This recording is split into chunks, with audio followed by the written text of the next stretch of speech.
Hello friends, welcome to कुटकाम blogs. তো এই যে দেখছেন এবার ঠাকুরের পাহান্ডি হবে। পাহান্ডির জন্য এই জায়গাটাকে প্রথমত শুদ্ধ করতে হবে।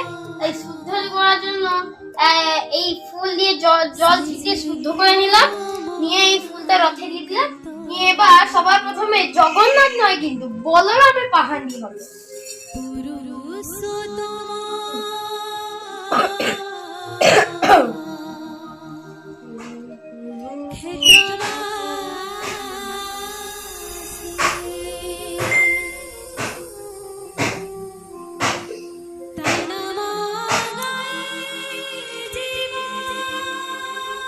বলরামকে রেখে দিয়েছি, এবার সুভদ্রার পাহান্ডি।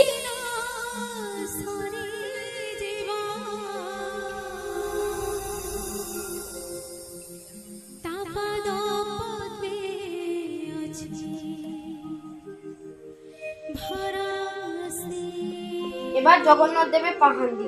জগন্নাথ দেবকে সবার প্রথমত একটুখানি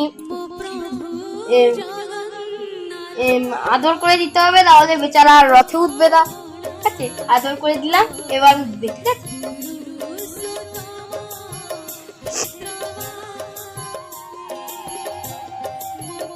ওই যে জগন্নাথ দেব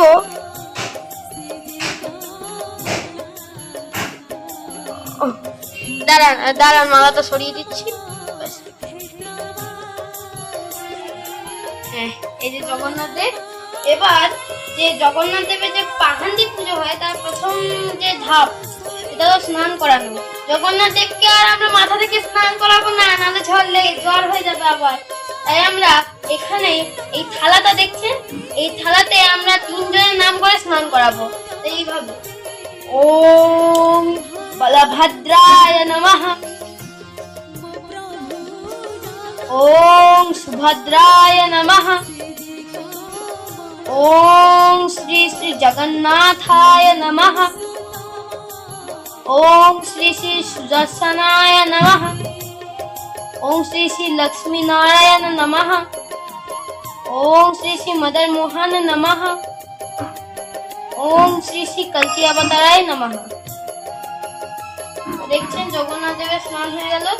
এবার আমি এটাকে আপনাদের সামনে দিয়ে দিচ্ছি যাতে আপনাদের খুব ভালো হোক। তো এবার আমরা আরতি করব, তার আগে ফ্যান চলছে, ফ্যানটাকে আগে বন্ধ করে আসি।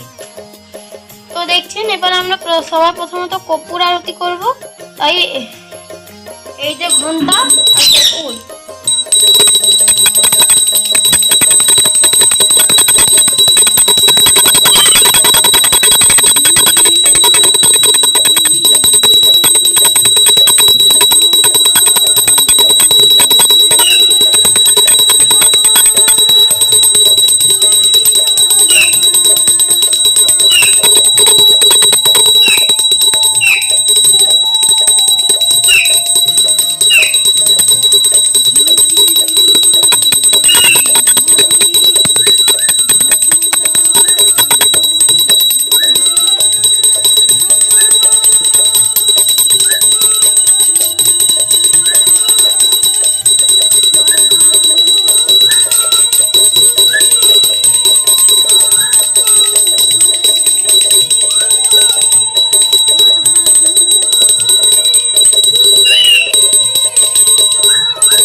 পুষ্প দেব।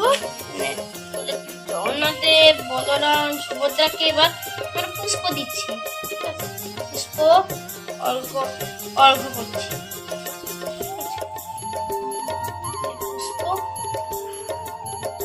দিয়ে দিচ্ছি, তুলসী পাতাটা রেখে দিই, পরে ভোগ দিতে কাজে আসবে। পদ্ম, এই পদ্মের এই মোটাটা আমি ছাড়িয়ে নিলাম, নিয়ে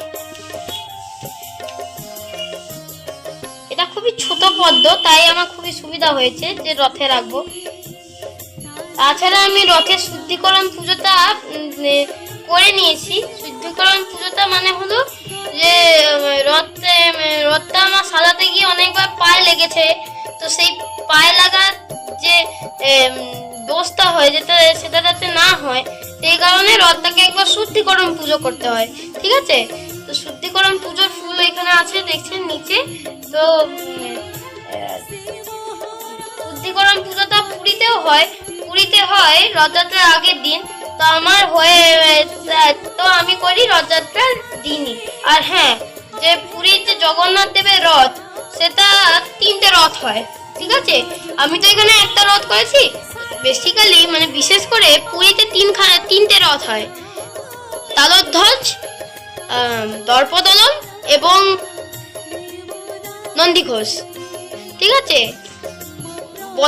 বলরামের রথের নাম বা বলভদ্রের রথের নাম তালধ্বজ, সুভদ্রার রথের নাম দর্পদলন এবং জগন্নাথ দেবের রথের নাম নন্দীঘোষ। ঠিক আছে, তো বলরামের যে রথ তালধ্বজ, তাতে থাকে 14টি চাকা, সুভদ্রার রথ দর্পদলন থাকে 12টি চাকা এবং জগন্নাথ দেবের রথে থাকে 16টি চাকা। সবার প্রথমে টানা হয় বড় ভাই বলভদ্রের, তারপরে সুভদ্রার এবং সব থেকে শেষে জগন্নাথের। ঠিক আছে, তো আমার জগন্নাথ দেবের পাহাড়ে দর্শন করে আপনার কেমন লাগলো? ভালো লাগলে অবশ্যই লাইক করবেন, বন্ধুদের সঙ্গে শেয়ার করবেন আর সাবস্ক্রাইব করতে ভুলবেন না। আর যারা পেজ থেকে দেখছেন তারা লাইক করবেন এবং আমাদের পেজ কুটকাম ব্লগসকে ফলো করে রাখবেন। আর হ্যাঁ, চ্যানেল আর পেজে কিন্তু দুটো জায়গার কমেন্টেই কিন্তু জয় জগন্নাথ লিখতে হবে। জয় জগন্নাথ।